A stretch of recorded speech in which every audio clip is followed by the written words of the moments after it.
please, I'm very keen to meet with him and discuss those particular cases. Andrew Bridgen. Thank you, Madam Deputy Speaker, and I thank my honourable friend for his statement today. I first started campaigning on this issue only weeks after being elected to this House in 2010, when I was approached by two of the victims of this scandal, my constituents, Mr and Mrs Rudkin.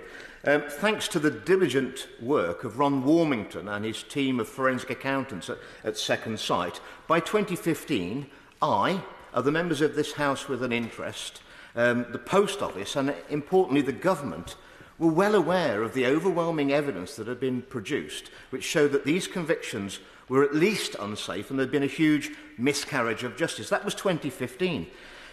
Would the Minister tell the House why he thinks it's taken a further 8 years to get to a position where convictions have been overturned and compensation is now beginning to be paid out to the victims? And also, how does he think we're going to hold those who've been responsible for this prolonged injustice against the postmasters to be brought and held to account? Minister. Well, can I thank him for his question and for his work, a long-standing campaigner on this issue, of course, and he's right to point to the work of Second Sight, which are pretty critical to getting to this point as well.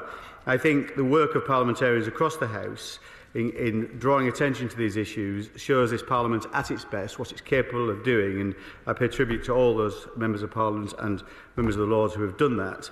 In terms of timescale, yes, as I said earlier, it's taken too long initially for the Post Office to hold its hand up to say things were wrong, and it had to be held to account in a court, of course, to do that, which resulted in the judgment or the settlement in December 2019.